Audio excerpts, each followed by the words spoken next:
আসসালামু আলাইকুম রহমতুল্লাহ। সবাইকে শুভ সন্ধ্যা আমার ইউটিউব চ্যানেলের পক্ষ থেকে। তো আজকে একটি বিষয় নিয়ে আলোচনা করব, সেটি হচ্ছে আমাদের হোমিওপ্যাথিতে তিনটি বিষয় খুব আমাদের খটকা সৃষ্টি করে। সেটি হচ্ছে ইলুশন, ডিলুশন এবং হ্যালুসিনেশন। তাহলে এই তিনটি বিষয়কে উদাহরণের মাধ্যমে আমরা এটা স্পষ্ট করে দিতে চাচ্ছি। সেটি হচ্ছে ইলুশন হচ্ছে যে কোনো কিছু আছে, তার সম্মুখে একটা কিছু আছে কিন্তু ভুল দেখছে। যেমন মনে করুন তার সম্মুখে একটা রশি পড়ে আছে, কিন্তু সে মনে করতেছে এখানে সাপ পড়ে আছে। এই ধরনের যদি কোনো ভ্রান্ত ধারণা তার মধ্যে সৃষ্টি হয়, সেটাকে বলা হয় ইলুশন।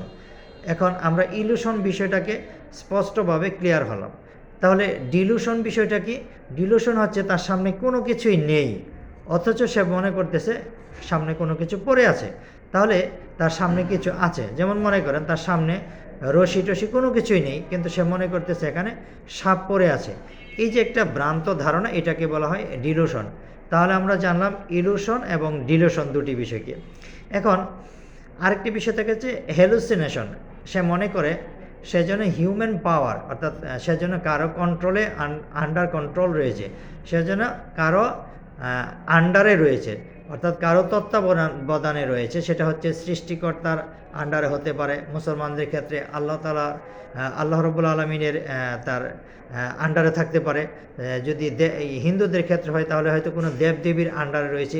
এই ধরনের যদি কারো মনে ভ্রান্ত ধারণার বা কোনো ডিলুশন থাকে, সেটাকে আমরা সাধারণত রেপার্টরি ভাষায় বলে থাকি হচ্ছে হ্যালুসিনেশন। তাহলে আজকে আমরা তিনটি বিষয় স্পষ্টভাবে জানলাম। একটা হচ্ছে ইলুশন, ডিলুশন, আর একটা হচ্ছে হ্যালুসিনেশন। যদি আমি এটাকে সামারি করি তাহলে কী দাঁড়াচ্ছে? ইলুশন হচ্ছে যে তার সামনে কিছু আছে কিন্তু ভুল দেখছে, এটা হচ্ছে ইলুশন। কিন্তু সামনে কোনো কিছু নেই কিন্তু ভুল দেখছে, সেটা হচ্ছে ডিলুশন। আর সে যদি মনে করে যে সে কারো কোনো কিছুর আন্ডারে তত্ত্বাবধান রয়েছে, কোনো সৃষ্টিকর্তার আন্ডারে অথবা দেবদেবীর আন্ডারে, এই ধরনের যদি তার ভিতরে কোনো ভ্রান্ত ধারণার সৃষ্টি হয়, সেটাকে বলা হয় হ্যালুসিনেশন। তো সম্মানিত ভিউয়ার্স, আজকে এই ছিল মোটামুটি ইলুশন, ডিলুশন এবং হ্যালুসিনেশন তিনটি বিষয়কে ক্লিয়ার করা। সবাইকে অসংখ্য ধন্যবাদ। যারা এখনও পর্যন্ত আমার চ্যানেলটি সাবস্ক্রাইব করেননি, আমার চ্যানেলটি সাবস্ক্রাইব করুন এবং পাশে থাকুন, যাতে আমরা নিত্য নতুন বিষয় নিয়ে পর্যায়ক্রমে আলোচনা করতে পারি। সবাইকে অসংখ্য ধন্যবাদ।